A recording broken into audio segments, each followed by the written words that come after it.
The strangers, believe me when I say, loving me is loving danger. Your heart is bound to break. I walk alone in the night, beneath the pale moon, loving's for the fools. Baby, beware of my bite. I'm alone, I'm alone, I'm a lone wolf. I'm a lone wolf. I'm a lone wolf. I'm a lone wolf. I'm a lone wolf. I'm a lone wolf. I'm a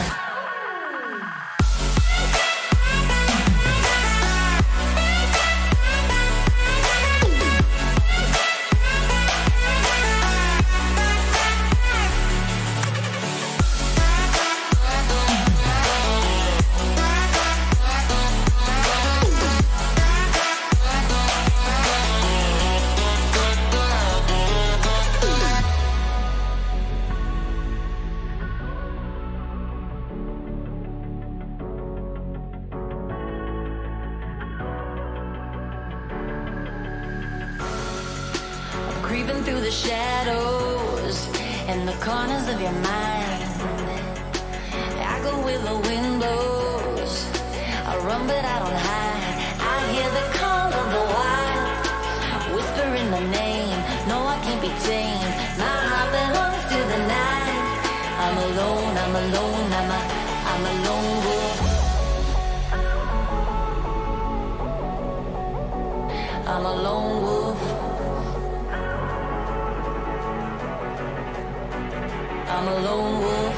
I'm a lone wolf. I'm a lone wolf.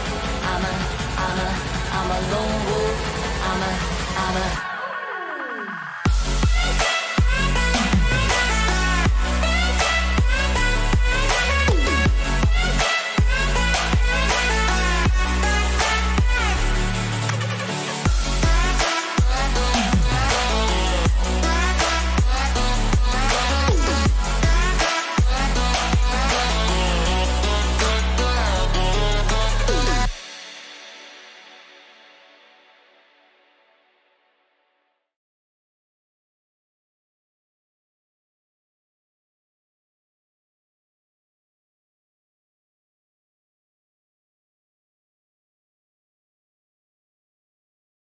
can hear us. Everybody can hear us. So hello everybody and welcome to Nonpartisan Media Live. We've got to think of a better name, dude. We really got to think of a name for this show. Nonpartisan News? Yeah, true. I don't know. Anyway, guys. So, yeah. What are you going to say? Live Nonpartisan News? Oh, that's just the reverse of what I just said.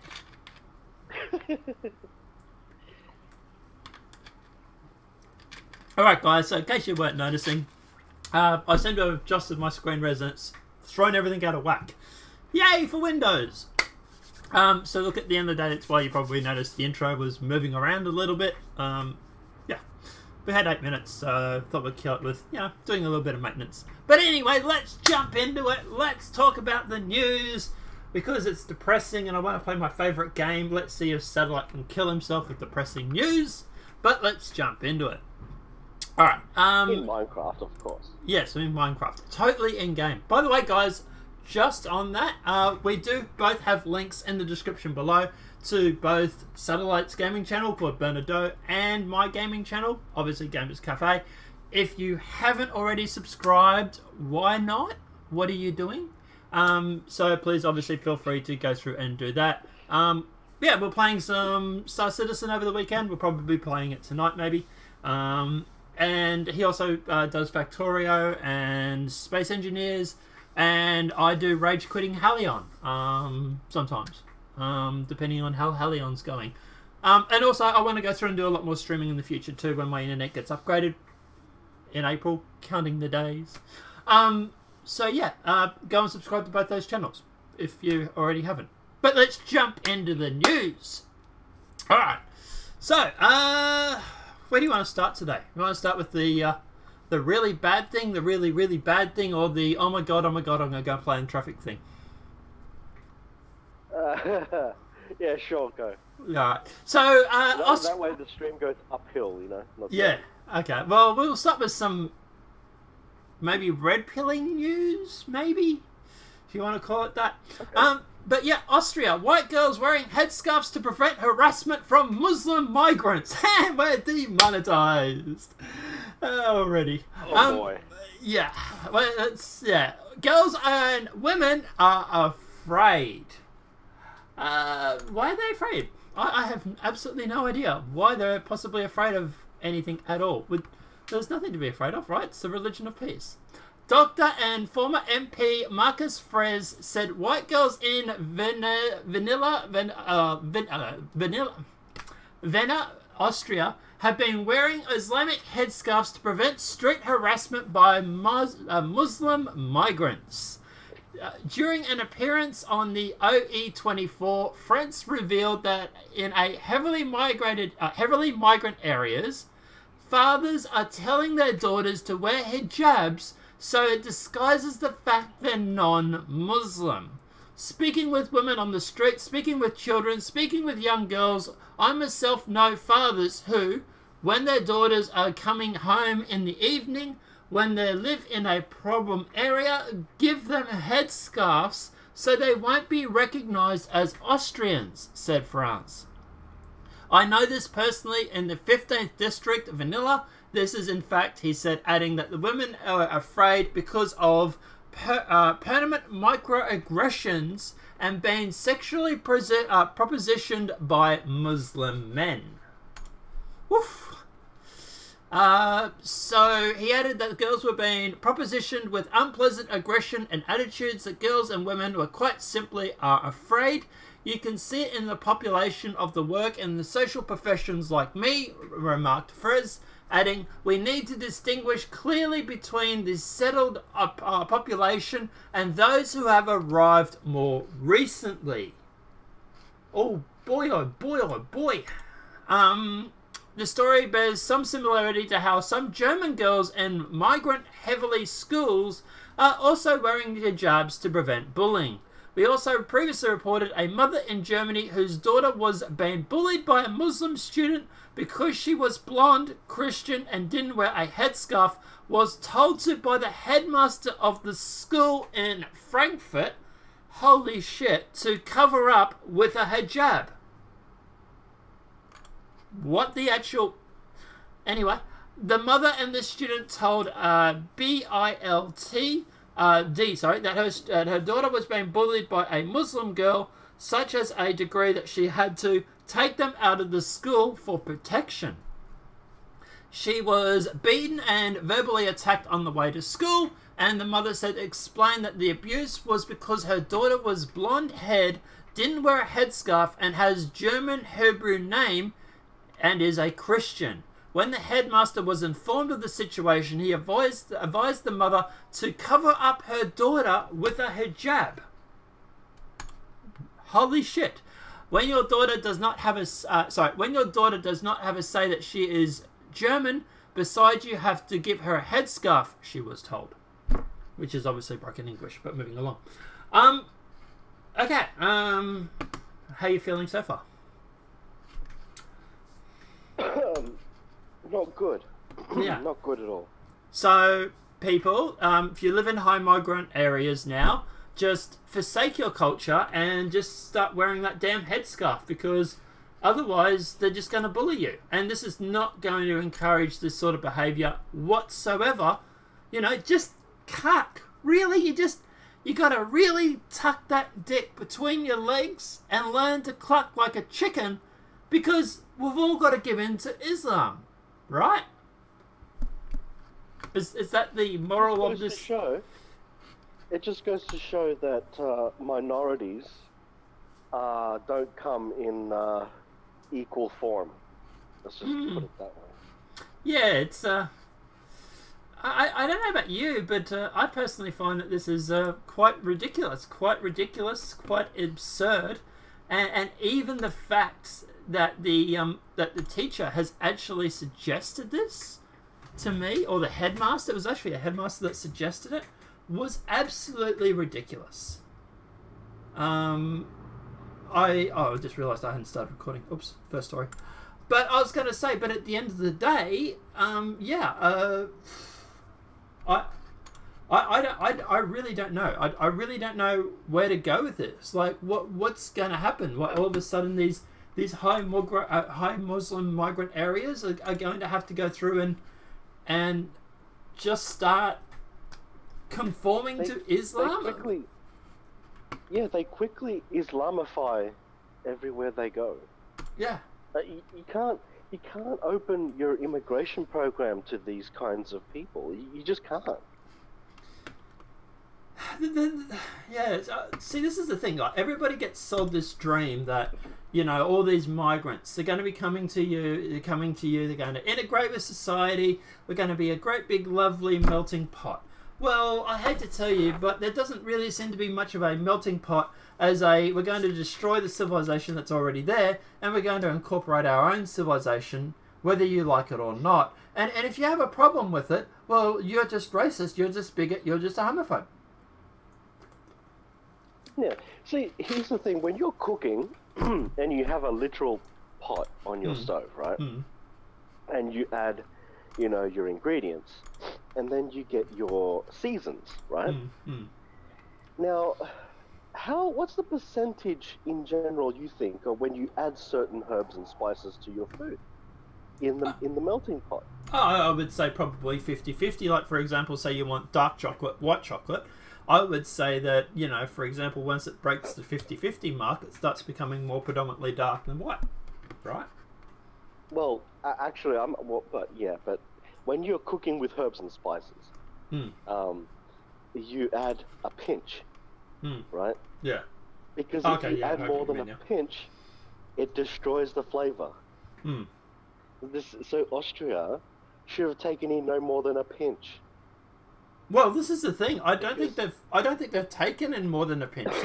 Like to be honest, you look at these cultures and over in these sort of religions and stuff like that, right? And these sort of not these religions, these sort of regions, and you look at how many people they've actually taken in.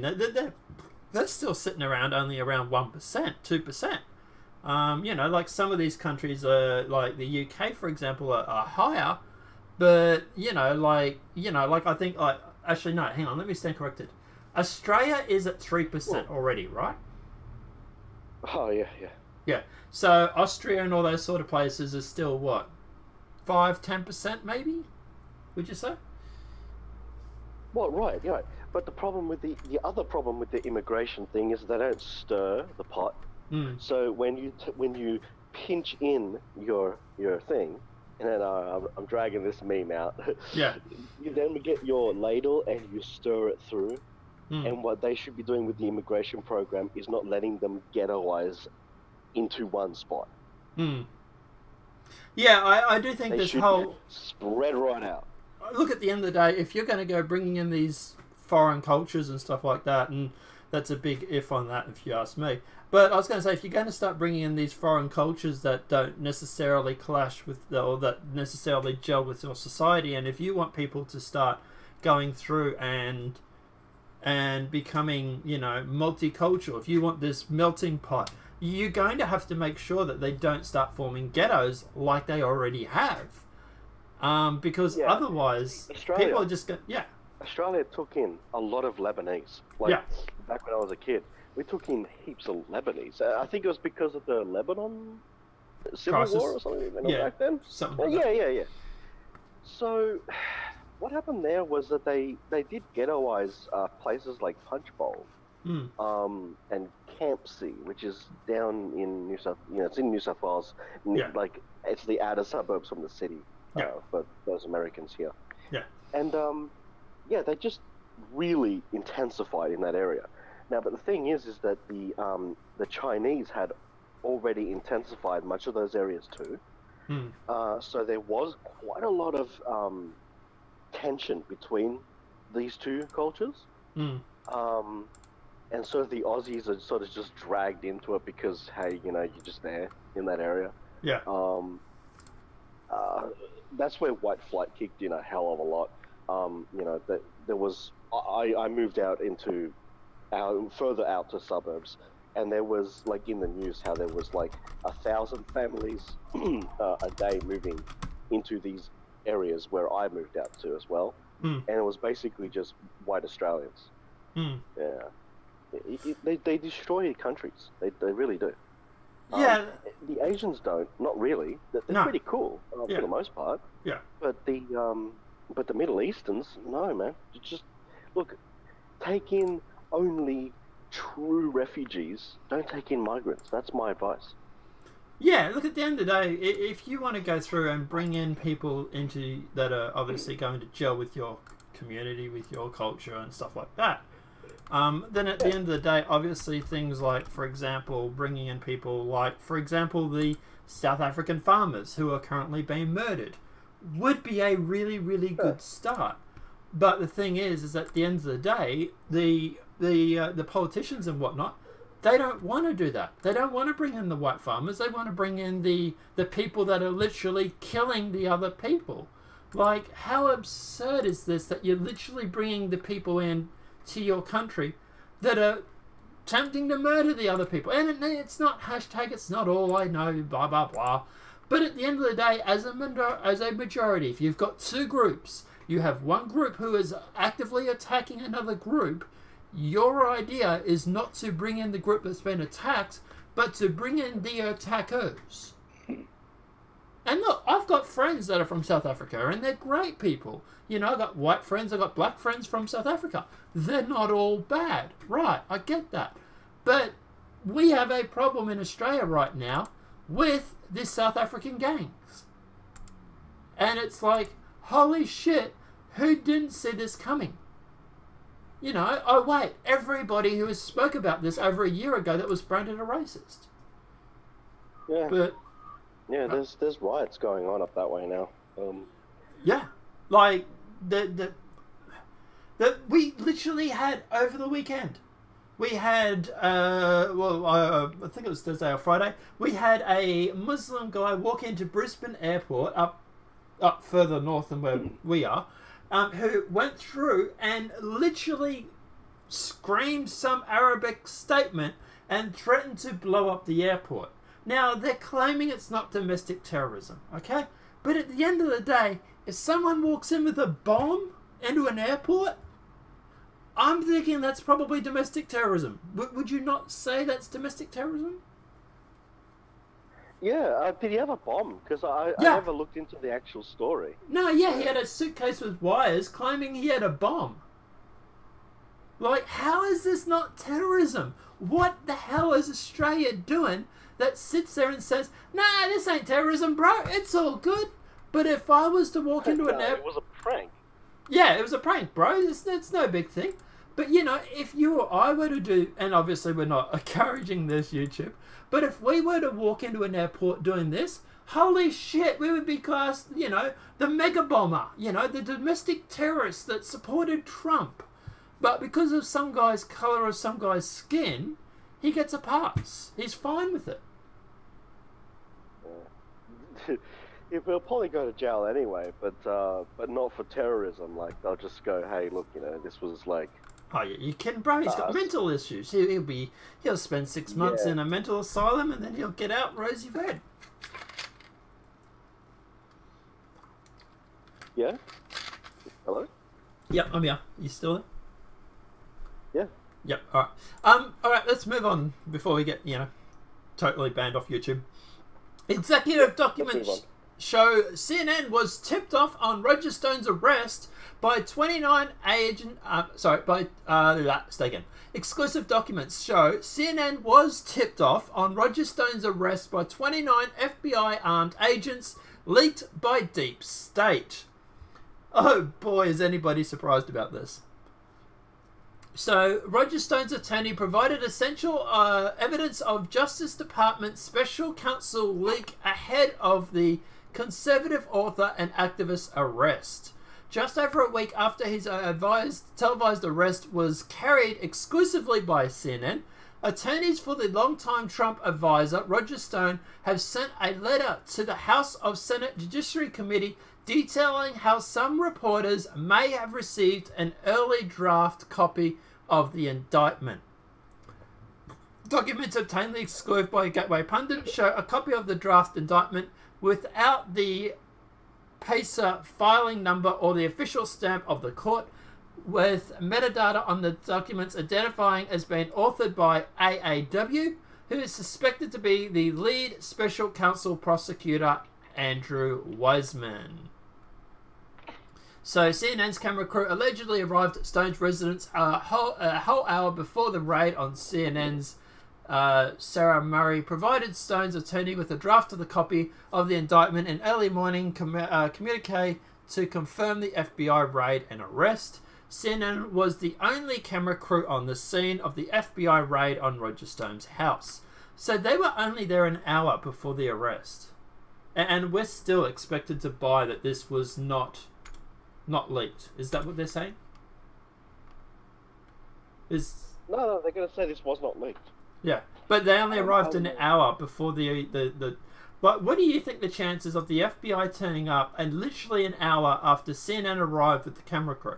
Like, do you reckon that's a little bit convenient, or is that just me?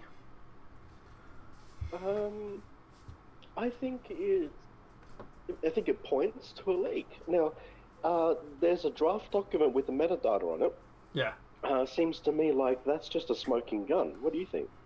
Yeah, well, okay, so I do want to go, obviously, and talk about this document because it does go through, and according to this own report, it does say the document obtained exclusively, it shows a copy of the draft indictment without the PACER or filing number. Sent a letter to...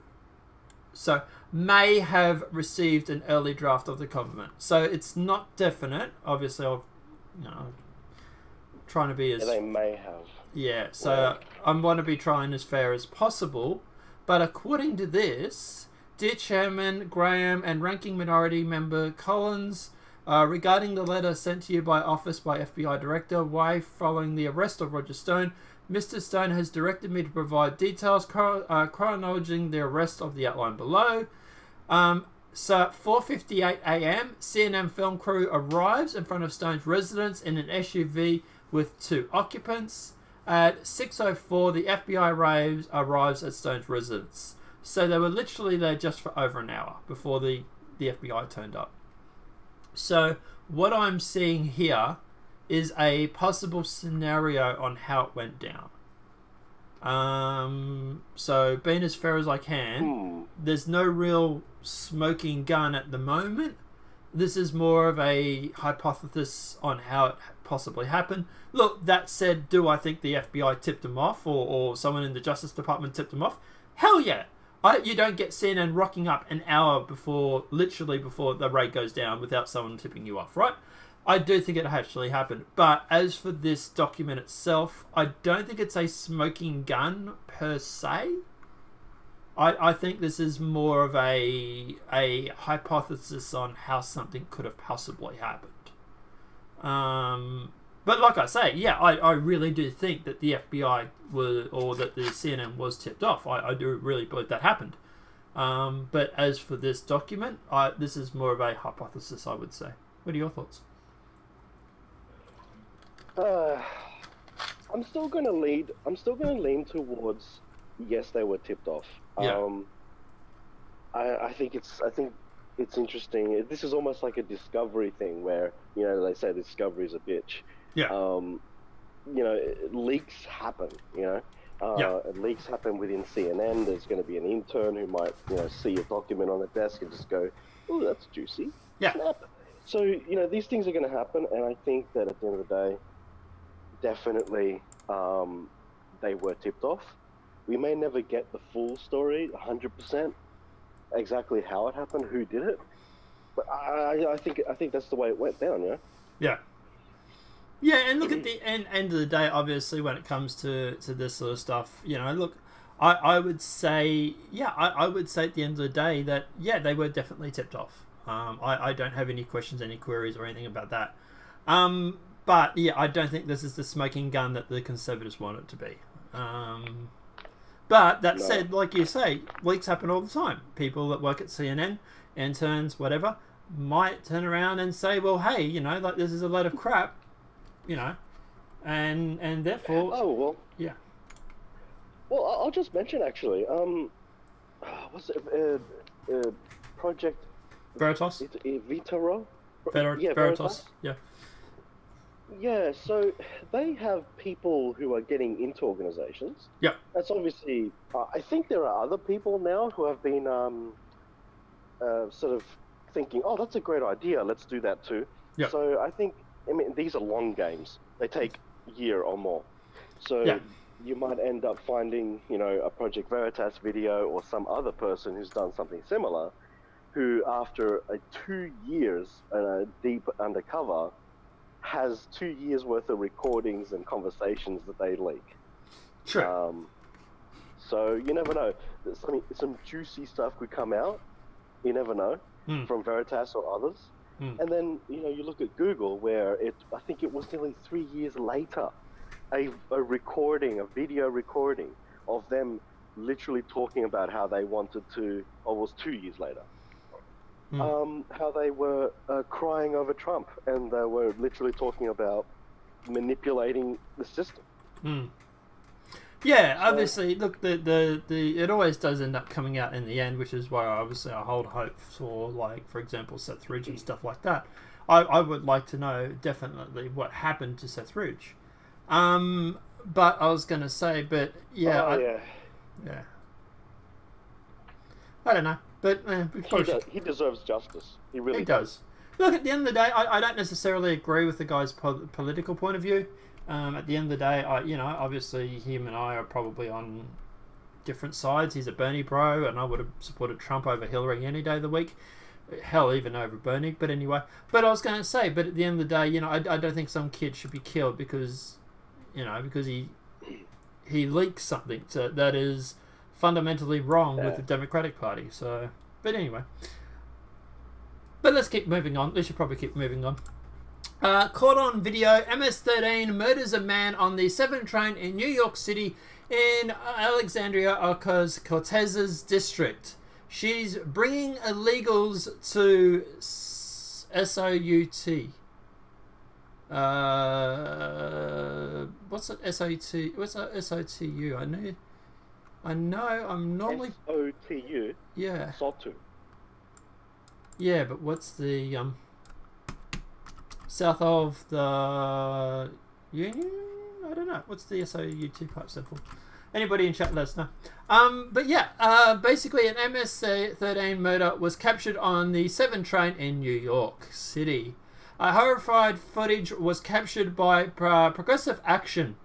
You see the gang SM-13 activists wrestling outside a 7 train, and then you hear bullets flying. The 7 train goes through Alexandria Ocasio-Cortez's district, 14th. Meanwhile, the representative Alexandria Ocasio-Cortez, or AOC, I'm just going to start calling her that because I can't pronounce the name right, invited Soros-funded illegal alien activist Ana Maria Anchela to the State of the Union address by President Trump on Tuesday. Oh, State of the Union address, that's right. Meanwhile, MS-13 is terrorizing her district. There's an update on this. NYPD has suspect thanks to Andrew Bloom. So Andrew Boston, Gateway pundit, investigated the possibility of MS-13 murder on 7 train line, Gateway pundit article, by NYPD advancing. NYPD News, our NYPD detectives now have a gang member in custody in regards to this incident. Thank you to everyone who submitted tips. And then there was a link to the Twitter. So yeah, at the end of the day, as for this, oh boy, this is going to damage the Democrats' policy, which I don't really have a problem with, I suppose. But Democrats bringing in more MS-13, yay, cool, congrats. Theories, thoughts? Don't bring in a terrorist organization. What the hell are they doing? What are they thinking? You kind of think it'd make sense, wouldn't you? MS-13, are they? That's insane. Yeah, well, look, at the end of the day, obviously they're not directly... They don't play around. No, and look, at the end of the day, obviously they're not bringing them in deliberately. This is a policy with the open borders problem that they have. Obviously, at the end of the day, if you have a whole bunch of open borders, then yes, you will get people who want to rape, murder, and kill you try and cross the border. Funny how that works. So look, obviously this is a side effect of their open borders policy. But I find it really, really weird that even after this open borders policy and even after these MS-13 gang members are caught and whatnot, they're still literally advocating for open borders. It's like, holy shit, how dense do you have to be?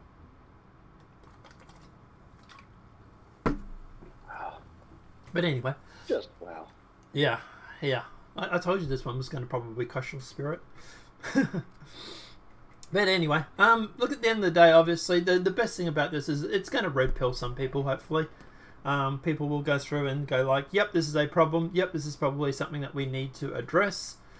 And hopefully it'll make people not vote for her. I don't know. It's the only side effect I can, or the only positive I can think of it out of it. What are your thoughts? Yeah. The future. We're talking about AOC there, right? Yeah. Yeah. Her future is uncertain to me. It actually is. My take is I don't know. I think it could go both ways because when she first got in, obviously she primaried, so But now her popularity is much bigger than them because it's like that catch-22. It's like, how do you get popular without getting into the government first, or it's like it's hard to get into something, right? But once you're there, your popularity grows exponentially. Yeah. So I don't know. I think she has a growing support base of communists, probably communists. I would assume, or people heavily into socialism. Yeah, man. I don't know. I think she's going to have the numbers in the future to try to keep her career going. She's always going to be in government somehow. But surely, right? Like, surely at the end of the day, people would sit there and say, well, hang on. This girl's a little nutty. She wants to go bringing in convicted terrorists, or she wants to go bringing in open borders, which is going to allow convicted terrorists. Like, there are people who want this, and yeah, I'm serious though. People will vote for her. Yeah. And then the thing is too, some of the people who vote for her probably don't know about that. Maybe. I don't know. Like the thing is like I find this is gonna sound really, really bad, but when she talks about the rich getting richer off of the back of the poor, and when people make literal communism arguments that are like, we cannot have rich people who own big businesses exploit the labor of the poor to become rich, and the poor are not getting their fair share. I actually agree with those sentiments to an amount. I actually agree with these sentiments. It's not because I'm a communist. It's just that I do find it highly suspect that we live in a society that you would be making $15 an hour at McDonald's, and yet the people who own the franchise are making thousands of dollars, a day, an hour. They're basically making massive profits, and then the parent organization is making millions of dollars an hour. But that's not capitalism. Yeah. That's crony capitalism, though. That's different than capitalism. I understand what you're saying, but then again, Microsoft would hire people to do programming, and they're making probably $17 or $16 an hour. Microsoft is making billions of dollars. These are sentiments that I see as unfair. I really actually do. Yeah, and look, at the end of the day, Cortez is saying that. That makes sense, and we do need to change this. But the thing is, though, without those capitals and without those countries, or those corporations, for example, Microsoft, right? Microsoft was started because Bill Gates had the ingenuity to go through and to come up with these programs himself, or DARPA, or whatever you want to call it, right? So, like, for example, McDonald's. McDonald's wouldn't be where it is today if it wasn't franchised out. And it was the owners and the board members of McDonald's who went through and said, hey, we're going to franchise the shit out of this business and we're going to make some money. Now, it was their idea to do that. So there's nothing stopping someone else going out and starting up our own business and going through and making a decent burger that would be leaps and bounds ahead of McDonald's, mind you, and actually doing the exact same thing. But there is. What? Because there are, like, my whole life, there's been burger joints that make burgers way better, and they never expand beyond a single place, or maybe they open another. There is a company that has, like, a small chain that's going, but they will never become the size of McDonald's. But how much of that is because... But how much of that is because they don't have the knowledge or they don't have the know-how to go through and actually pull off what McDonald's has done? How much of that is, like, for example, advertising, right? Well, like, if you lower Well, if you lower the quality of your burgers and enhance the flavor enough and make them cheap enough, sure, you might be able to expand like McDonald's. Yeah. But when you want to provide quality, it costs too much. It's Yeah, difficult so that's to not... expand when you're pouring too much money into your product. So that's not necessarily a capitalism thing. That's more of a quality over quantity sort of thing, though, isn't it? Yes, and that's human beings for you. Yeah, exactly. So at the end of the day, what you have to do is then go through and convince people that your burgers are actually worthwhile paying the extra. Look, at the moment, I think McDonald's is constantly keeps going up in price and up and up and up and up and up price. So at the moment, you probably find that making a decent burger would be cheaper than what you'd sell buy it at McDonald's for anyway, the way the prices are going. But I was going to say... And my other argument is that this ties into copyright law, right? At what point does your ingenuity and your idea, you stop getting paid for that? At what point, right? Because when you make something amazing and you just start reaping the money, at what point are you only as good as your most recent idea then? Because there should be a drop-off to this. You know, copyright laws protecting, intellectual property for 100 years, plus then the family and so on and so forth. At what point is enough? And I do have a problem with that too. We're sort of going off track here, by the way. Yeah, I know. I'm now almost like arguing the communist agenda. But yeah, everybody, welcome to the new satellite of Discontent. He has a communism flag flying in his background, and he starts reading Karl Marx. You'd actually probably go put one on the OBS scene, wouldn't you? No, no, you would. Nah. I don't have one available, but I probably would. I can do that. I might do that. I might change your little Netscape avatar to like the communism flag or something, just to stir you. Oh God.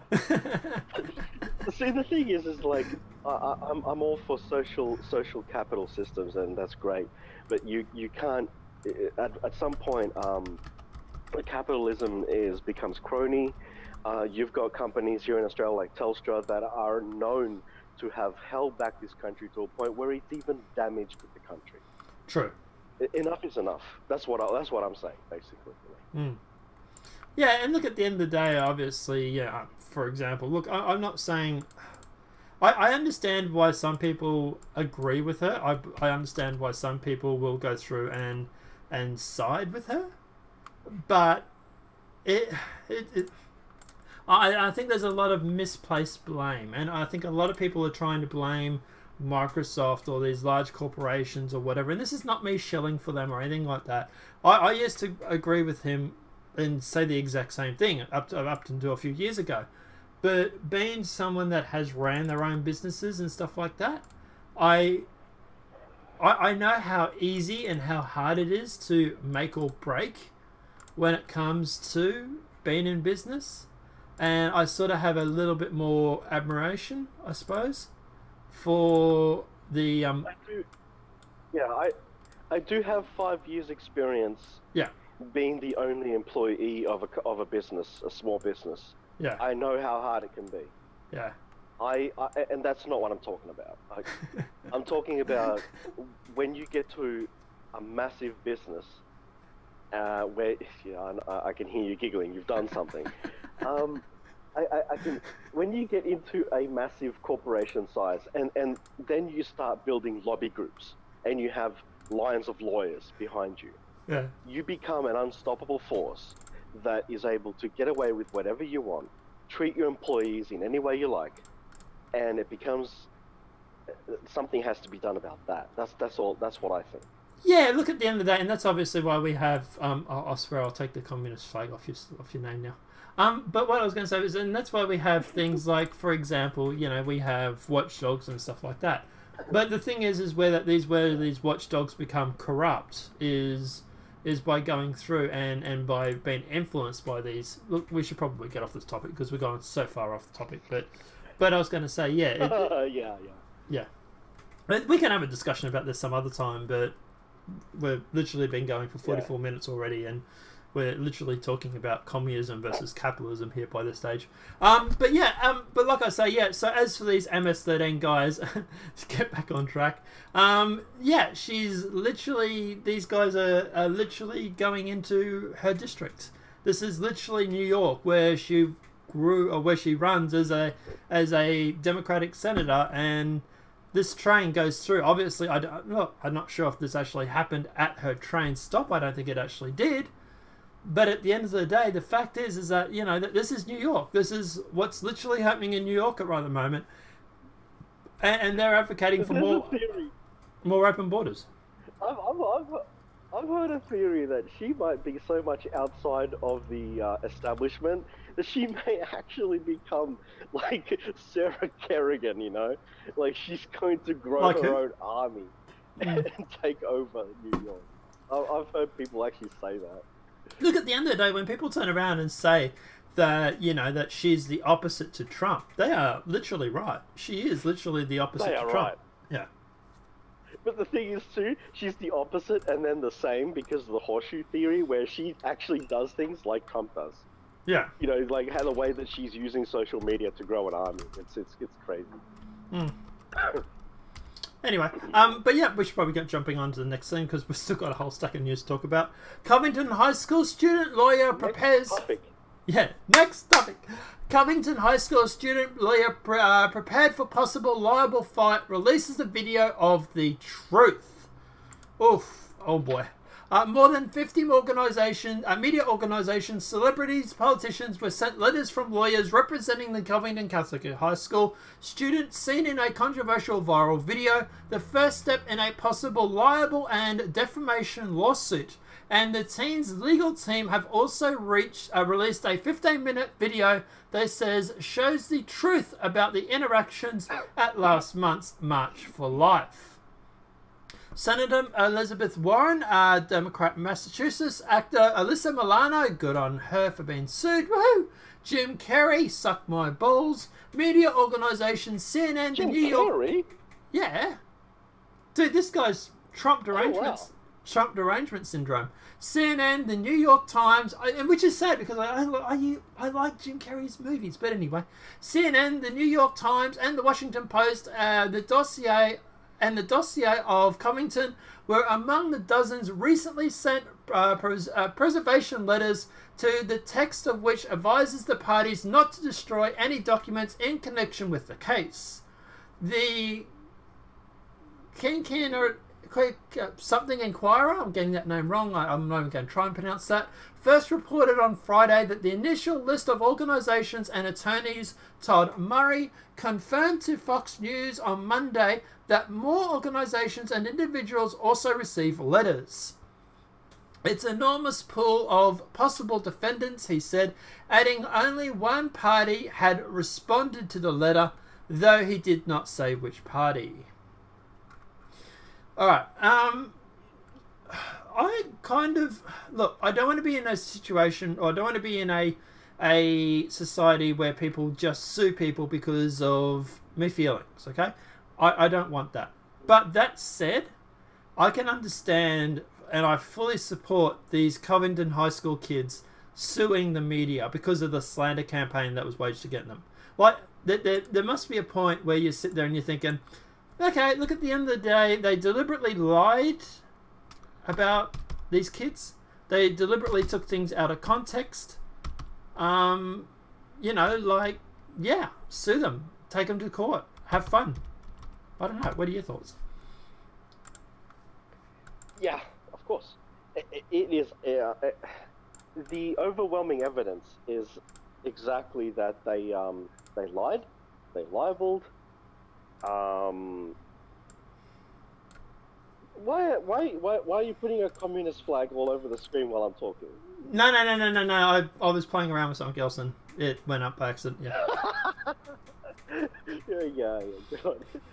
Oh, that's funny. The overwhelming evidence is that, and I hope that they destroy these people. Yeah. I hope that they drag them through the court. For every dollar and cent, I hope that these people end up on the streets just like the FedEx worker. What? You mean frozen like a popsicle? Yeah, something like that. Where they can't even afford basic heating. Look at the what they did to these kids is It's wrong. It was wrong. Yeah, It really is. It's horrible. yeah, it was. Yeah. It really was wrong. To be honest, it was absolutely disgusting what these kids were put through. I fully get that. And look, at the end of the day, And I think it's great that the school is on their side. well, yeah, I don't know. I haven't really seen much come out from the school itself. This is more from the legal team of Nick Sandman, I believe his name was, who actually went through and actually put out the and got the lawyers, got the PR firm, and everything like that. And look, people are giving him shit now because he has a PR firm. The way this kid was handled with the media, I'm not surprised he had his own PR firm. To be honest, like holy shit, the media was just relentless. Yeah.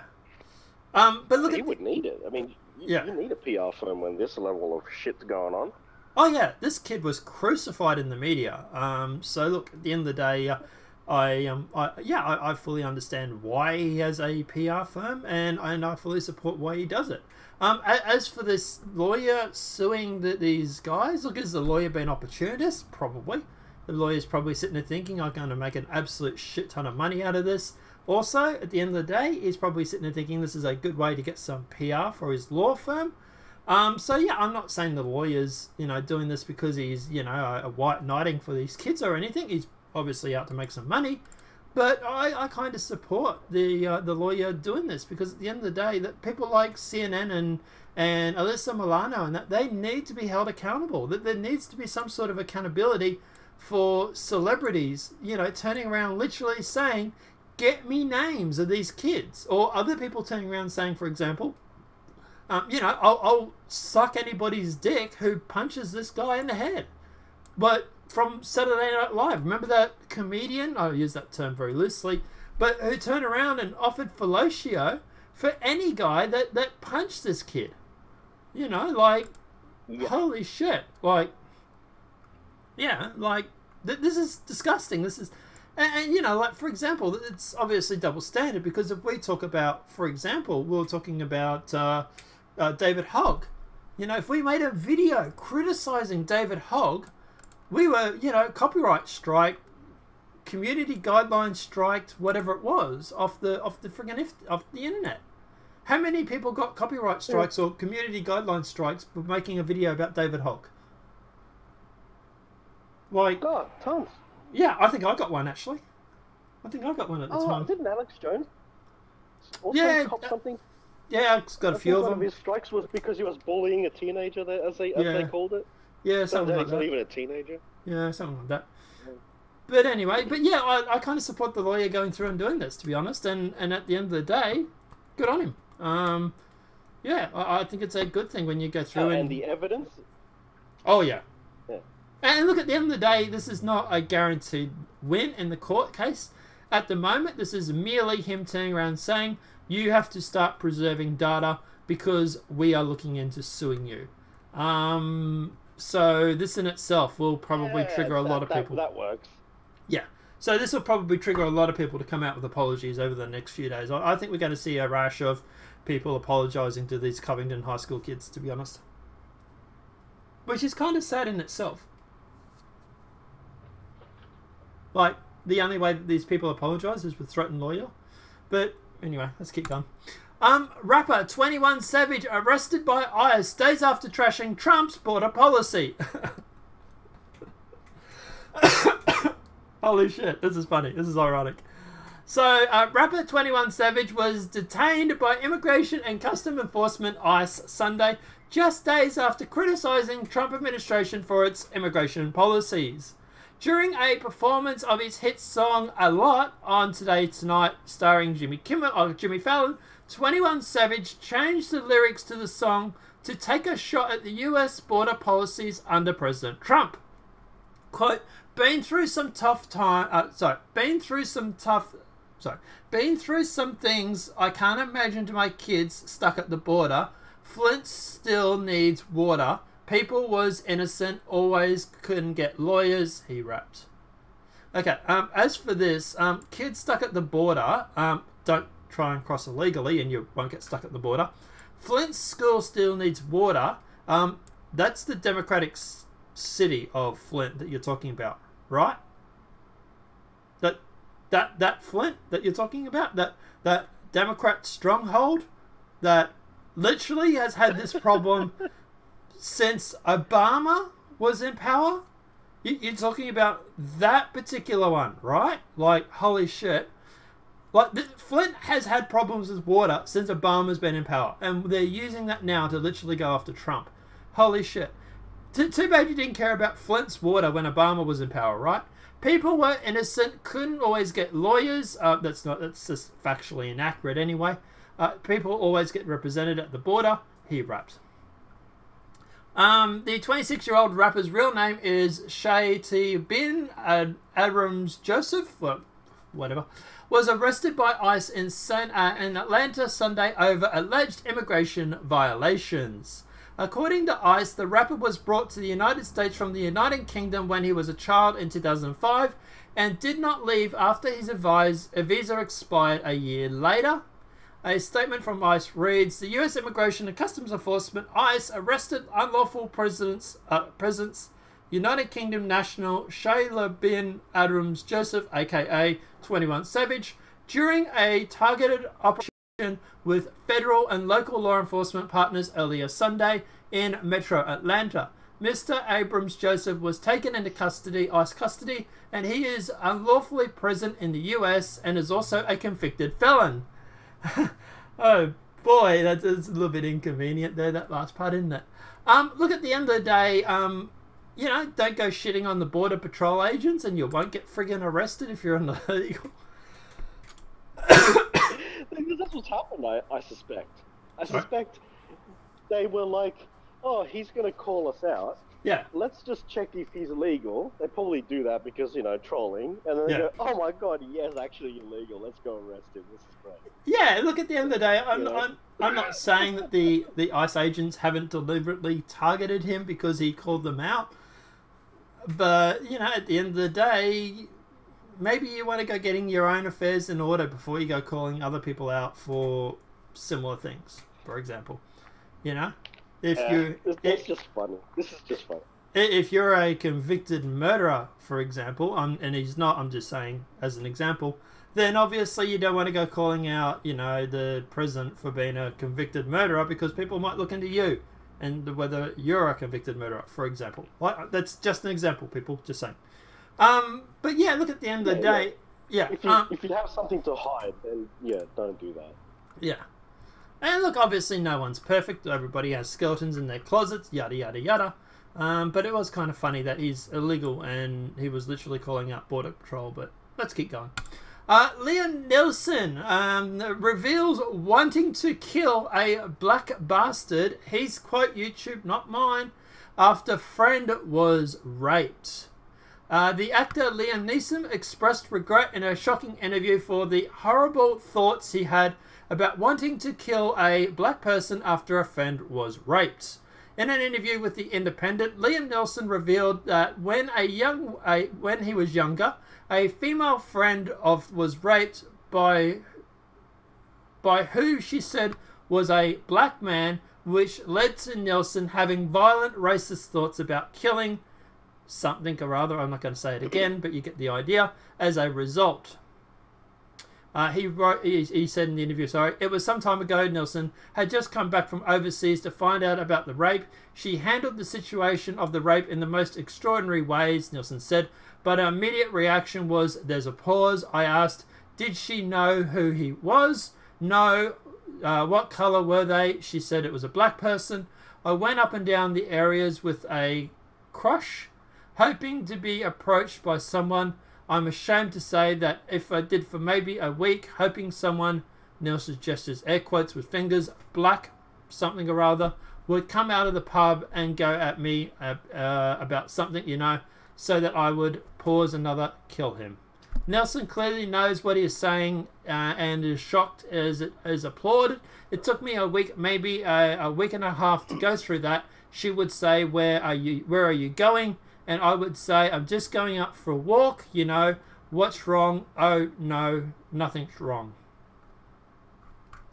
Kind of alpha, really, isn't it? Him going through and literally doing the whole, yeah. I don't know. What are your thoughts? He did nothing wrong. Yeah, look, at the end of the day, I can sort of sympathise with someone. You know, if one of your friends has been raped by someone, you know, obviously wanting revenge, I think, is a natural selection, a natural option. Men protect women? Shocker. Yeah. Don't tell the feminists, you know. But like I say, look, at the end of the day, yeah, I would say that this is a natural thing. That this is a natural alpha male thing. Where, for example, if you heard one of your friends was raped, then yeah, you want vengeance upon the, you know, to quote the Pulp Fiction article. And look, I don't know about you, but I sure as shit I'd do the same thing. You know, I was in a situation. I have a daughter. If she's ever attacked in that way, I'm not going to be a free person. I'm going to be in prison. Yeah. Well, like for example, and I can use this as an example, and obviously I'll omit certain details so people can't dox me. But I was walking outside of work. One of my workmates was with me. I saw what looked like a shadow moving from the other side of her car. Now I had my hands full because I had the shopping and that I'd recently brought while I was on my break from work.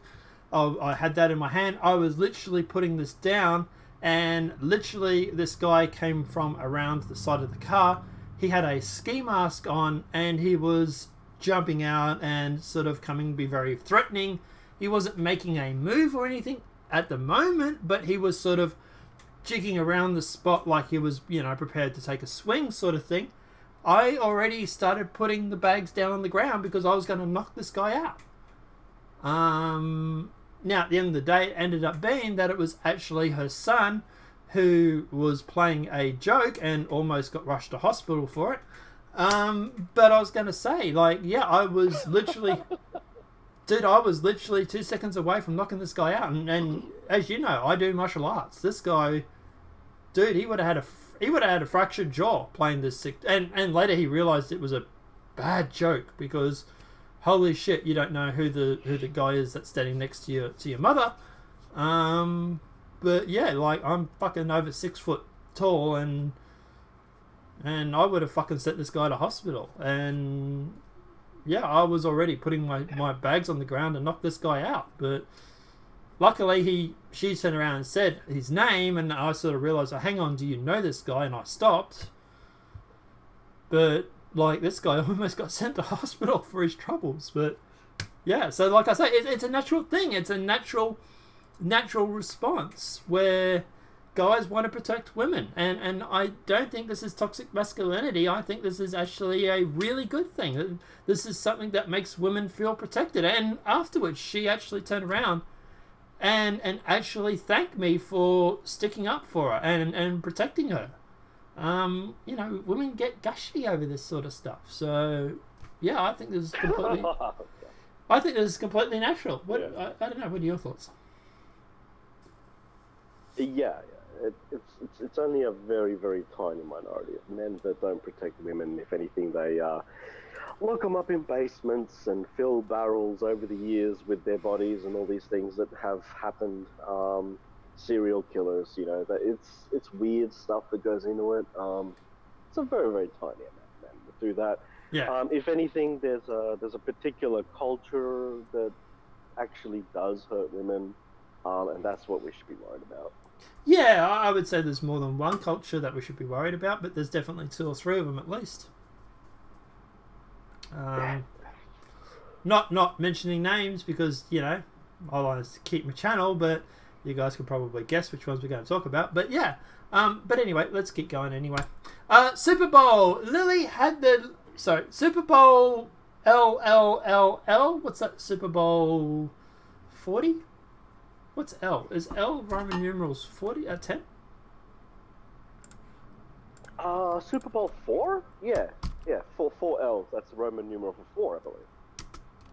Or was that 40? Let me double check this, guys. Could be. Roman numerals. I'm looking it up here. Anyway, let's keep going with it. Loads. So the lowest scoring Super Bowl LLLLL was also the lowest scoring in terms of ratings. Early reports that including the big game hit a 10-year low in viewership. Super Bowl commercials, Washington Post gets political, Game of Thrones, Pepsi makes splash. The New England Patriots beat the Los Angeles Rams 13-3 in what many are calling one of the most boring Super Bowl games on record. It's unclear if the uneventful game contributed to the low ratings, but the Hollywood Reporter notes that ratings were roughly 44.9 household ratings in an overall night metered markets. This number is down 5% from a year ago and the lowest since the 2009 game, which drew 42.1 according to Nielsen figures. By the way, L is 50, so it's the 200th Super Bowl game. But yeah, so not only could the low scoring have contributed to weighing interest in the game, but also the halftime show, headlined by Maroon 5, was criticised for being uneventful and bland as well. Controversy surrounds the halftime show in 2019 after it came out a handful of artists turned down the gig due to the NFL's treatment of Colin Kaepernick and who's knelt during the national anthem. Now, I wanted to say during this that the Maroon 5, and full credit to them for this point, did not kneel and did not take a knee in response to Kaepernick. So they did literally stand their ground. What are your thoughts regarding this? What are your thoughts in regards to the ratings? Do you think it's because of the game was boring? Do you think it's the social justice warrior, the aspect that keeps creeping in? Or do you think it's the fact that just people are just sick of the Super Bowl and this whole kneeling thing? What are your thoughts? Yeah, there's a concept known as political fatigue. Yep. So you'll have two camps. So when you do this with sports and games and whatnot, you have a dual effect that kills your show, or your ratings, or your audience. The people that just don't give a shit at all are fatigued, and they're just going to tune out. The people that are against SJW stuff will boycott it. And then all you're left with is the noisy minority that don't actually buy your product or watch your product. And then then they're not watching either because mission accomplished. So now you're drilled down to the niche of a niche of people who actually will watch it because of the politics of what's happening. So yeah, you will pretty much wipe out a grand majority of your audience because of what I just outlined, all the different groups. Everyone's tuned out, and you have a niche of a niche that stays. This is what happens. This is what happens to games.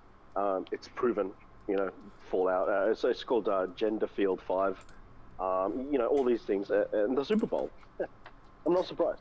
Yeah, and look, I think it's a bit of a combination of everything that's caused problems. I think at the end of the day, obviously, when it comes to the Super Bowl, that people are, for example, are sick of the politicals. They're sick of the politics that come involved in it, and they just literally want the game just to be a game, and it hasn't been just that for a while. It has been something that literally is very, very political over the past so many months, so many years. And look, at the end of the day, obviously, like for example, the Daily Beast, the Daily Beast has come out, and I don't actually have that article on the screen. But the Daily Beast has come out and is claiming that the Patriots are representative of the white Mega Man. That the let me see if I can find the article actually. That the New York Patriots are actually the Trump's base or Trump's supporters. Well, I'll mention something while you bring that up. Yeah. So if you look at what's also happened, so a lot of this culture war started around 2015 up until the election, and then since 2016 to 2019 is so there's about 4 years. There's about 4 years of this going on, right? Yeah.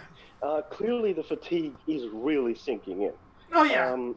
I'm sick of it. We can see that the media is laying off, the gender studies people out of the BuzzFeed and all the rest of it. They're starting now because the audience is a niche of a niche. Now, then you have video games, which we have the backlash, and you also have it in movies. Netflix's ratings on their gender-filled and also their political-filled shows are starting to lose numbers. Now, Netflix doesn't publish numbers. We know this, right? However, you can get some insight, usually to do with ratings, user ratings. Yeah. So we have some information there. And then, of course, you have, the fact that people are tuning out of this. And another thing, too, you also see some rumblings out of Facebook, right? Facebook recently changed their algorithm to start to focus back on more of the family-oriented side of posting. Okay, so what they Facebook have? can When see was the this? writing on the wall. Apparently so. Apparently they have been adjusting algorithms, and it's been killing a lot of these spammy organizations. So, for example, where this one piece of this information came from is that when BuzzFeed was filling their numbers with sub companies, where they would purchase the ratings of another company in return for a traffic, like it's a traffic thing. So what happened there is when Facebook starts to adjust their algorithm to now promote more family-oriented Facebooking, it kills off the ratings, and they're actually getting very, very small traffic now on these Facebook pages that are all about political, culture war. And so what happens there is we can see that Twitter is also failing in the same sort of regard. This is all very interesting stuff, and so we can see that in society in general, because all this social media, news, the internet, it's driven by people. And when people's behavior starts to change, then these organizations have to shift with it. Yeah, but I don't think... And so when people... But I was going to say, but I don't think the fact that, like, for example, I don't think that people not watching Vox and all these sort of alternative media publishers is solely because of Facebook. I think it's also because of the mainstream media has been damaged by, or these companies have been damaged by Trump calling them out, or alternative media calling them out. I don't think this is... No, I'm just giving an example of one particular thing.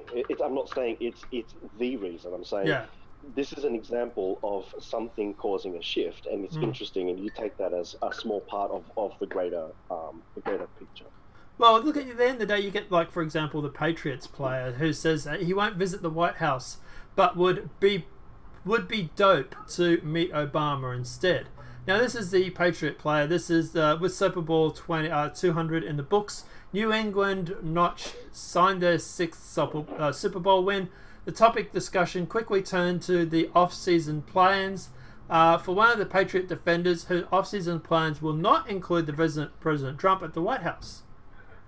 So Patriot safety Durham Hummin told TMZ after the game that he would not be visiting the White House. However, he would be excited to meet former President Obama instead. Like, dude, you're getting the opportunity to go and visit the president, and you can't put your Trump derangement syndrome aside for 5 minutes to meet the freaking president. Like, holy shit. Like, I don't know. I just think this is more about... The Super Bowl is just more about people and this whole political nature that just, like you say, it's just people are sick of hearing about all this politics. They just want them to throw the effing ball and catch the effing ball. As for that article I was talking about, Daily Beast, Tom Brady's New England Patriots are the team mega, whether they like it or not. Like, you've literally gone through and not only branded the whole team, but he actually goes through in this article here and actually brands, is it Boston, I think it is? Yeah, Boston. The whole Institute of Boston Sports, from root to stem, is teamed with the sort of racism that brought Trump into office. He is literally going through and claiming the whole of Boston sports is affected by racism. Like, just no. I would just go, no, that's not true. Yeah, No, I just throw the fucking ball. It's the Daily Beast. Yeah, like, who really takes these people serious besides the extreme left? The funny thing that came out of this whole Super Bowl thing was PewDiePie's war with T-Series hits the Super Bowl as YouTuber Mr. Beast turned up to the game with sub to PewDiePie shirts. I don't know if PewDiePie's actually responded to this yet, but the battle for subscriber supremacy between YouTube and PewDiePie and T-Series made an appearance during the Super Bowl on Sunday, with yet another YouTuber showing his support for the Swedish vlogger. He's not really a vlogger per se, but I don't know. For months now, PewDiePie's spot as the most subscribed YouTube channel has been under threat from India's music channel T-Series. Subbot! PewDiePie has thus far clung onto the top spot as YouTube's most subscribed channel, despite predictions that T-Series would overtake him. And there is a photo of people having sub to PewDiePie on their shirts. Actually, so about the subbot thing. The grand majority of T-Series subs actually isn't bots.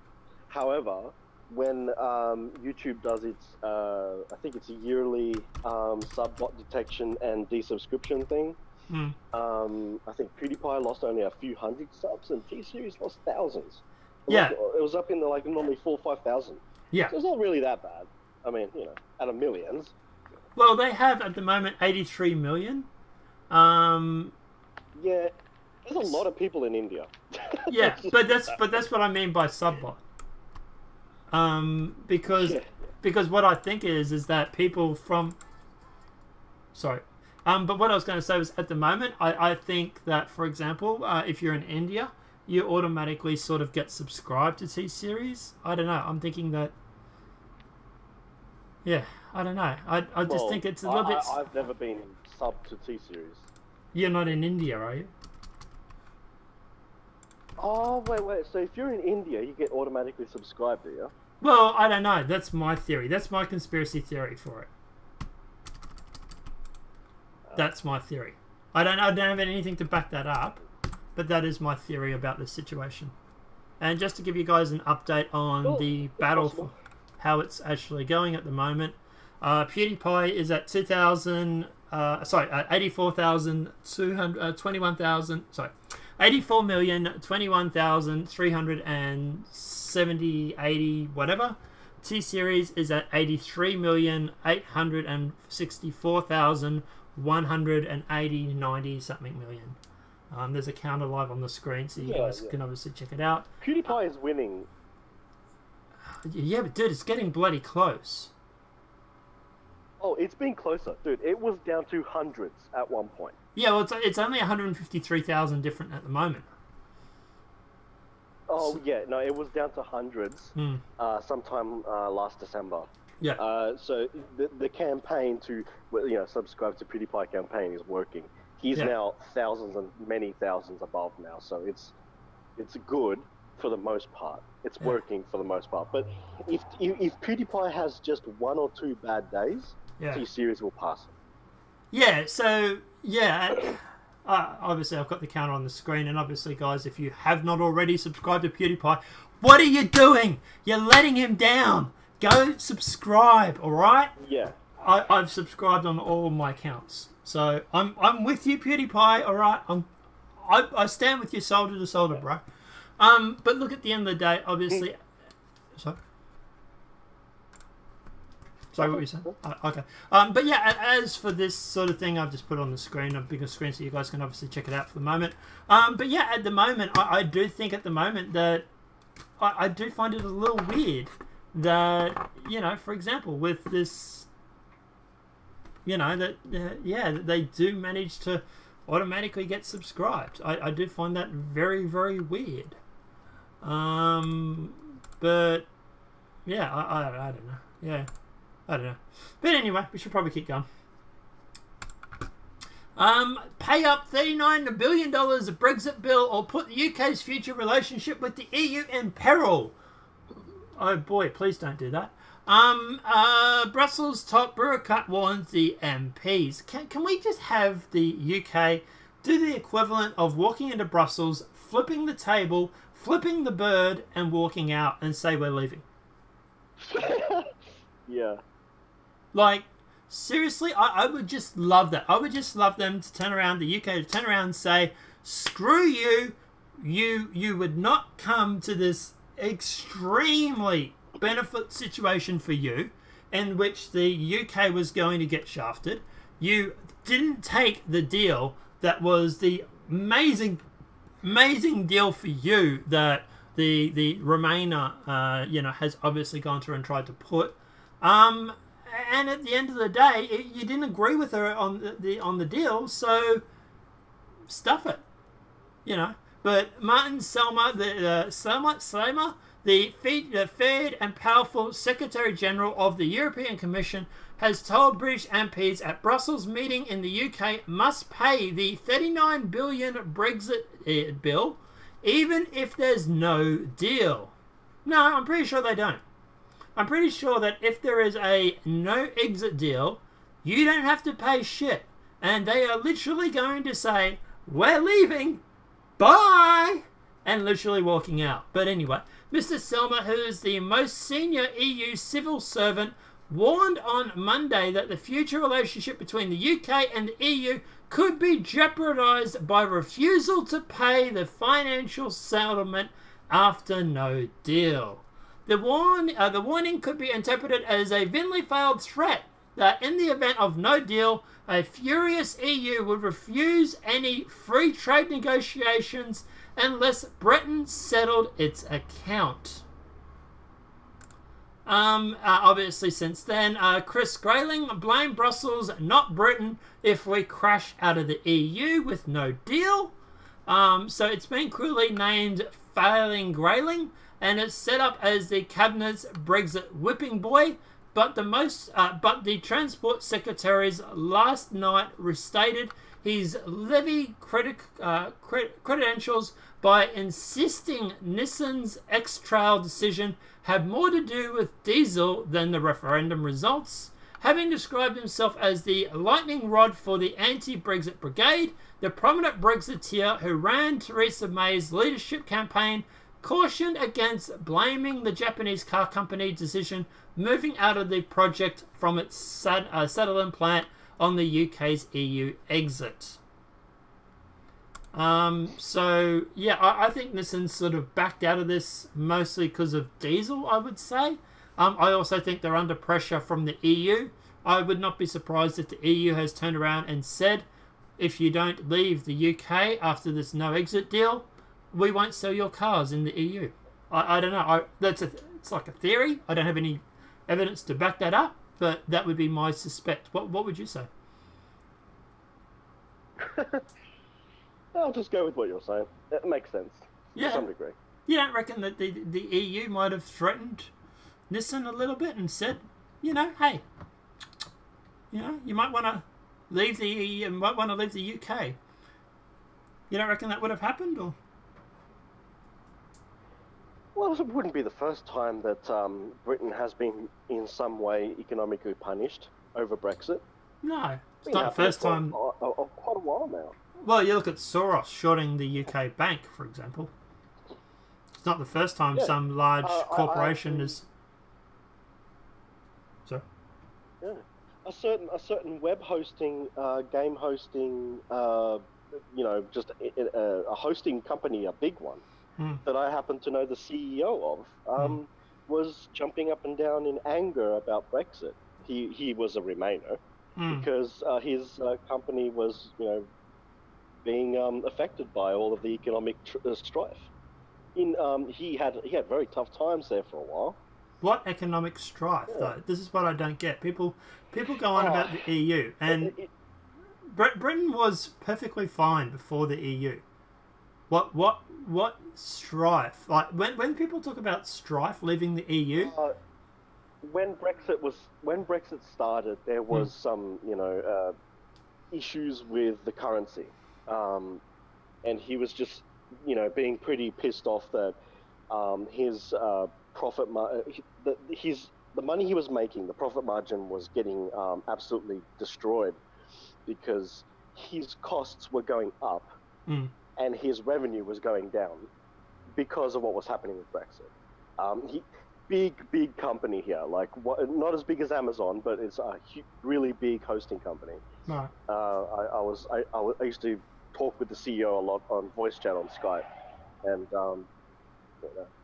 that to me, like it sounds like a Remainer who wants to blame Brexit because it's blaming Brexit. That to me sounds like it's more of a his problem than a Brexit problem. It's possible. It's possible. Like a lot of people he did actually lay off 80% of his staff at the time to try to keep his company afloat. We're talking millions and millions of dollars to run the company per month. Yeah. And he had to shut down a lot of servers in different areas. Last I checked, he's bounced back pretty well, but at the time, he said his company was dying. Yeah, but if the company's bounced back, that goes to prove it's not really a Brexit thing. That was more of a leadership or a current market fluctuation or whatever it was. True, yeah. I don't know. The timing was bad. Apple also was charging higher prices in the EU. At the time, there was some punishment there. See, I think a lot of people want to blame the EU Brexit thing when their companies fail or when shit happens. It's a case of, especially when they're against it in the first place. Look, see, I tried to tell everybody, blah, blah, blah. And look, obviously, if you want to go putting on your tinfoil hat, you could probably say that they might be spokesperson for certain companies or certain organisations that want to remain a part of the EU.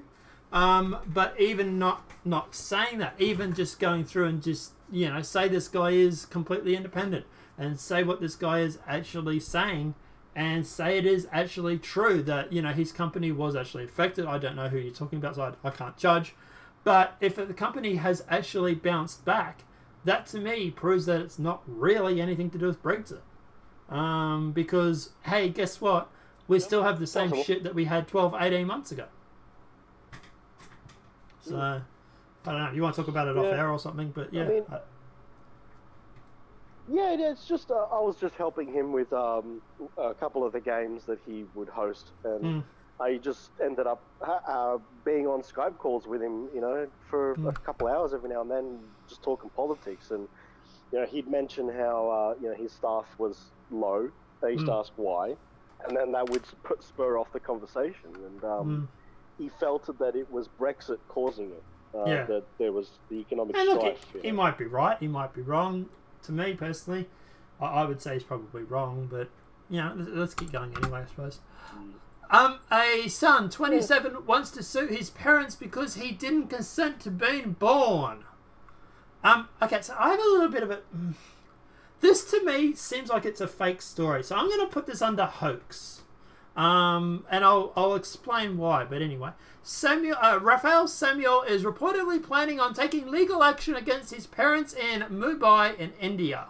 The 27-year-old man plans to sue his parents because they did not ask for his consent to being born to him, the world is reported. Rafael Samuel from Mumbai in India is reportedly part of the so-called child-free advocacy who believes children shouldn't be made to suffer life. Oh boy. He has been described as an anti-nationalist who thinks parents don't have the right to give birth if a child has not agreed to being born. he is planning on taking legal action against his own plans for giving birth to him without his permission. Remarkably, his claims has a great relationship with the pair. I want to tell all Indian kids that maybe they don't owe their parents anything, he told the print. Now, I am going to post in Discord the link to this guy's photo.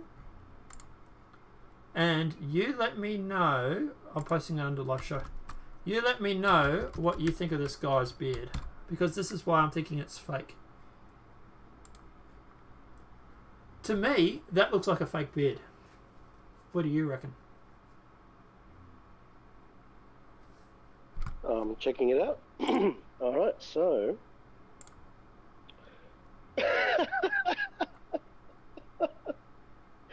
What the hell? Does that look fake to you or not? It does. It does. I think you can even see, and I haven't got my mouse turned on, but if you look right there, right where his ear is, up to going up towards the top of the ear, sort of running parallel to the side of the ear, the right side of the ear, there looks like there's actually a bit of twine, like black string. Crazy.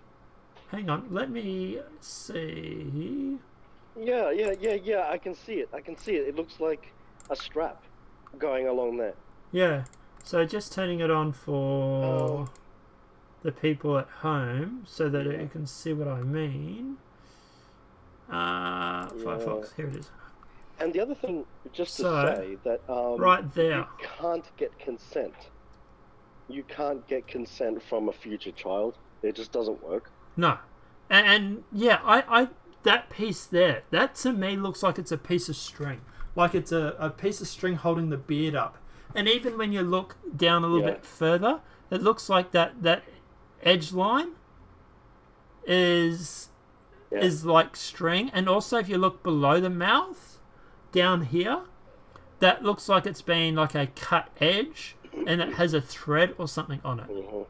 To me, this is hoax. I see it too. Yeah, I don't think you can call that JPEG compression artifacts. That's just a piece of string. Yeah, going through there. But I don't know why someone would fake this. What I don't know. What's to sort of spread this theory amongst the West? Maybe if you want to get real conspiratorial. Oof, yeah. I don't know. What are your thoughts? Yeah. Oh, I don't think you want me to expand on that theory, I don't think. No. Hang on, just closing that window. Yeah, we should probably keep moving on because I need to go to the toilet and we're running out of time. League schedule, and so this will be the last story for the day, guys. League schedule helps prove that Trump isn't working hard, according to MSNBC. When Donald Trump sat down with New York Times last week, Maggie Herbert asked the president whether he might walk away from politics rather than seeking a second term. Trump's answer moderated a bit of before concluding, "I love it. I don't know if I would. So I love doing it. I don't know if I should love doing it, but I love doing it." It seems easy to believe that he loves being president, whether Trump loves doing the work that presidents are supposed to regarding, It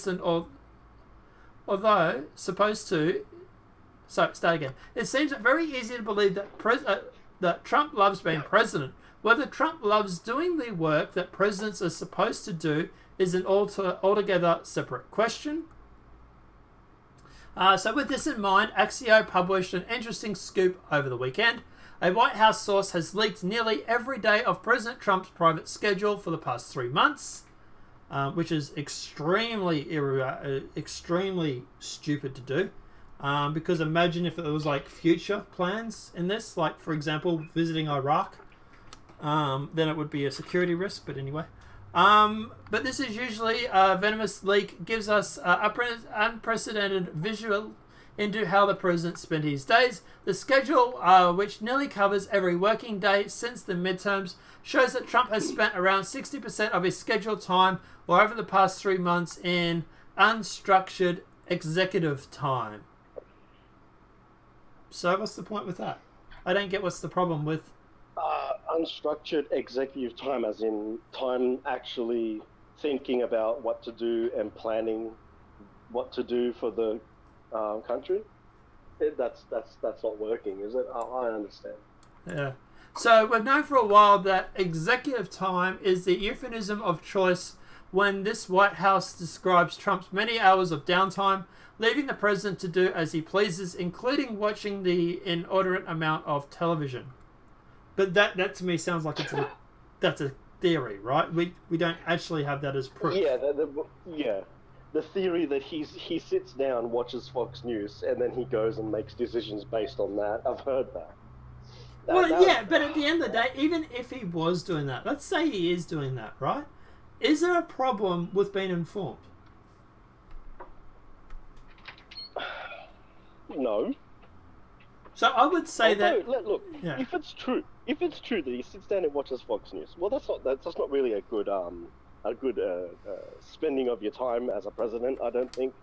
I think you are surrounded by thousands of people who can inform the president much better than sitting down watching television. But then again, if he's worried about what the FBI having, but he's a populist, where they want to get rid of him, I don't know.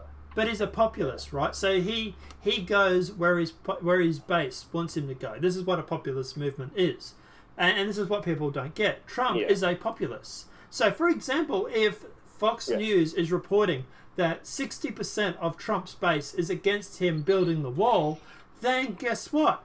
He's going to not build the effing wall.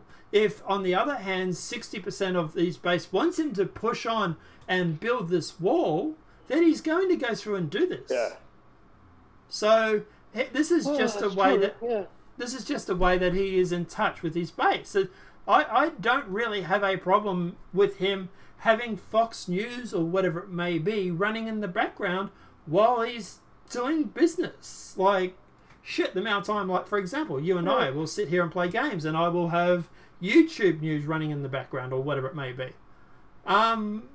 You know, I've heard it, literally yesterday, 3 times he told me to turn the TV down. But like I said, look at the end of the day. It's, I don't have even if this is true, I don't have a problem with it. It's just a way that he is informed with his base. And leaking the schedule. There is. Yeah. And look, at the end of the day, we don't even know if this schedule is true.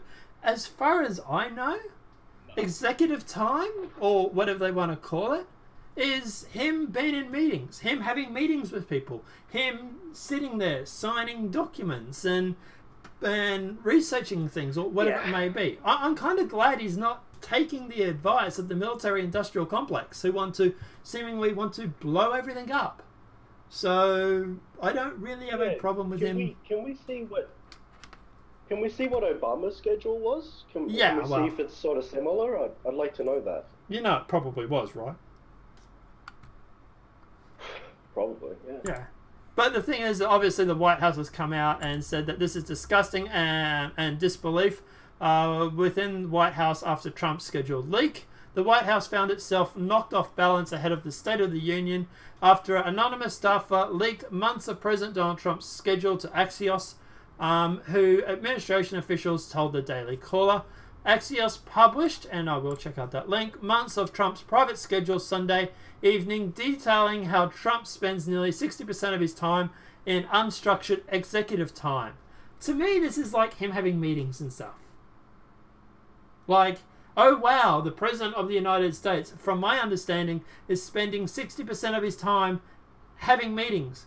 Who would have thought, holy shit, I am shocked. Like, that's how I'm taking this. I don't really... I don't know. What are your thoughts? Well, I mean, when I'm employed, and they don't give me a schedule. It's 100% unstructured. I have a job description. I am told what I'm supposed to accomplish, and then I go and accomplish what I'm supposed to do. That to me sounds like 60% of his time. Actually, it's the opposite, isn't it? 40% of his time is taken by Meta, and So only 60% of his time is actually being the president. So That's the way yeah. I take it. So at the end of the day, I've got the article up on the screen here for everybody else who wants to play along at home. Executive time is 297 hours, 15 minutes. Meetings is in 77 hours of meetings. He has 51 hours of travel. Lunch is only 39 hours. And events is at 38 hours and 20 minutes.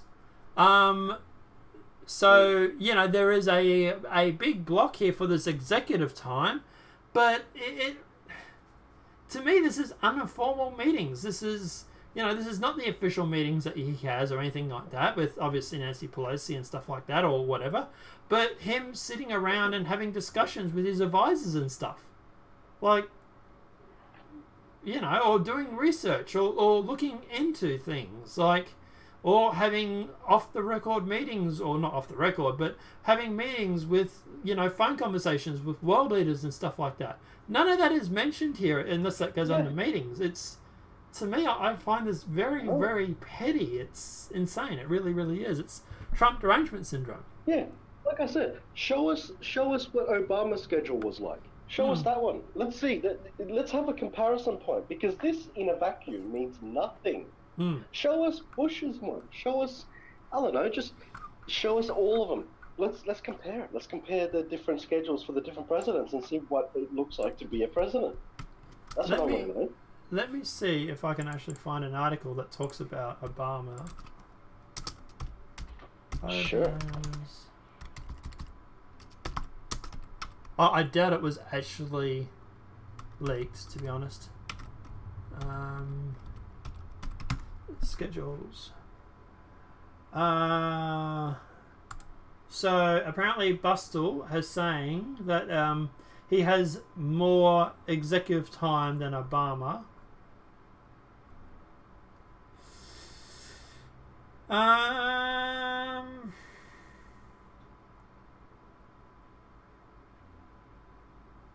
So Trump's typical first scheduled meeting of the day is at 11:30 a.m. Obama's is at 10:15 a.m., which doesn't mean shit because Obama could finish earlier. Yeah, it just means that Obama just did things differently. Maybe he got up earlier, or he had different teams that did different things at different times. Yeah, this is what I mean. I want to see all the president's schedules, and I want to see what it looks like, because this in a vacuum is literally nothing. There's no reference point. No, and at the end of the day, data without a reference point is useless. And at the end of the day, if you're going to turn around and claim that Obama had less executive time and Trump has seemingly done more in his first term than Obama did in 2 terms, well, that to me is, okay, yeah, Trump mightn't be working as hard if you want to say that. Let's just say that's true.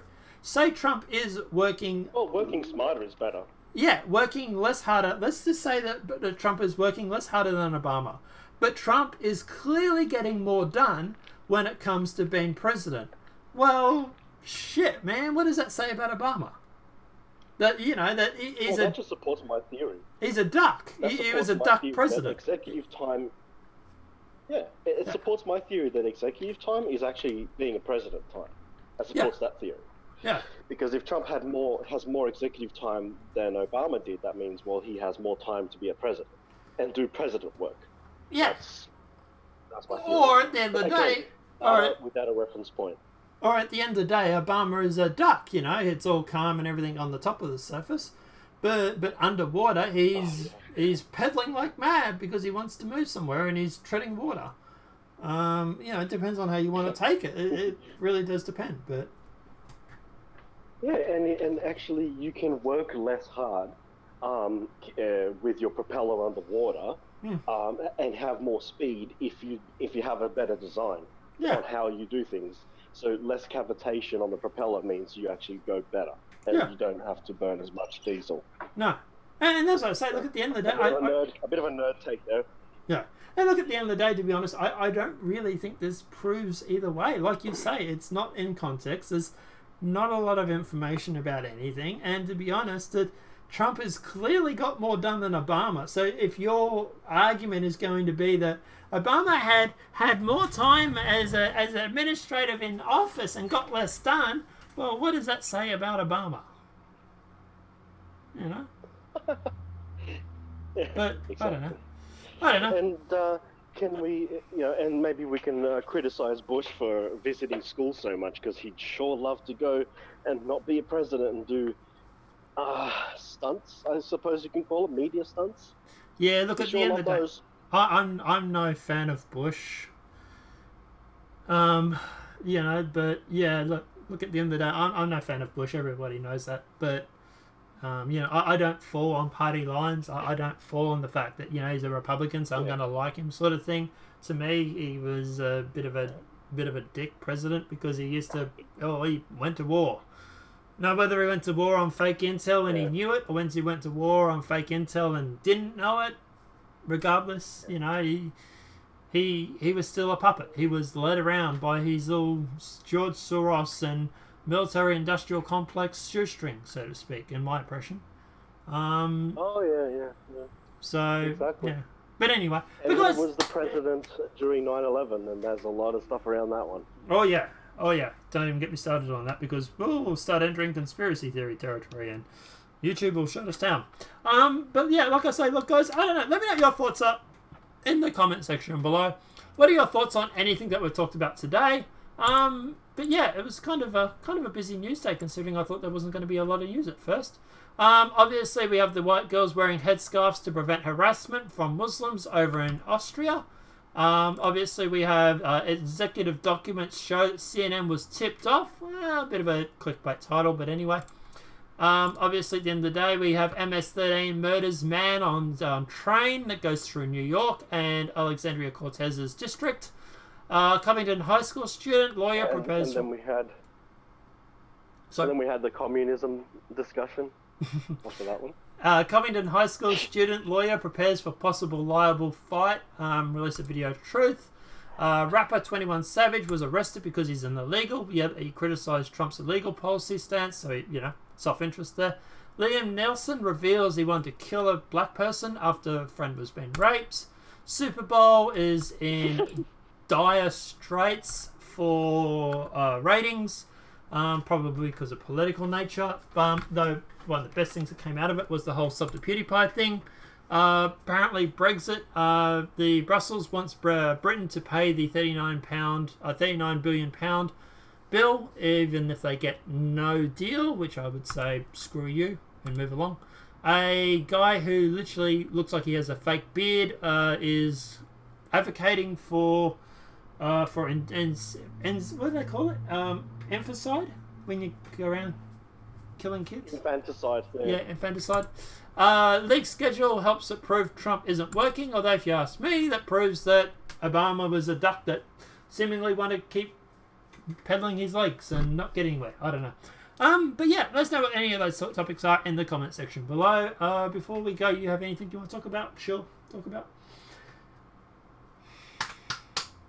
Just repeat that, because when you're clicking a lot on the screen, it cuts you out a lot. Oh, sorry. What are your thoughts on any of these topics? Do you have any topics you want to bring up or anything? I forgot to ask. I thought maybe not today, but we should probably talk about the anti-BDS thing that's going on. And I know that is going to be riding very close to the sun. What? The anti-what? The anti-BDS laws. It's the anti-boycott laws that are going on in America at the moment. Okay. We will have to be careful covering it, because we'd be flying very close to the sun on that one. So shields set to maximum? Yes, yeah. Absolutely. Talk about Careful what you say, how we address it, because what it is that it's about people boycotting things to do with businesses that are related to the country of Israel. Yes, I have heard of that. Yes, I was wondering what you were talking about there for a sec. Yes. Alright, yes, I have heard about that. Yeah, we should probably talk about that sometime. We should also probably talk about more Australian news too, sometimes. Like, for example, this Yeah, true. Brisbane... There has been some things going on here, yeah. Yeah, a lot of shit's been going on in Australia at the moment.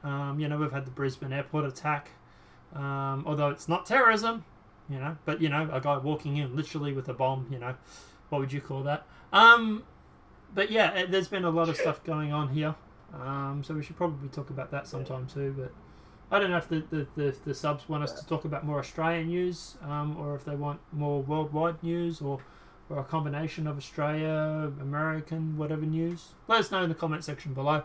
Apart from that, worldwide. We should do worldwide, I'd say. Yeah, I don't want to get stuck just let's talking see about American what politics. Yeah. Anyway, guys, apart from that, let me know what your thoughts are in the comment section below on any topics. If there are any topics you want us to cover, feel free to hit us up in Discord or tweet at me or whatever it may be. I do read all my tweets, so obviously check those out. Apart from that, guys, obviously thanks Satellite for jumping in once again. Thanks everybody who tuned into this video. And apart from that, guys, we'll see you in tomorrow's demonetized video from YouTube. Have a great night. Enjoy.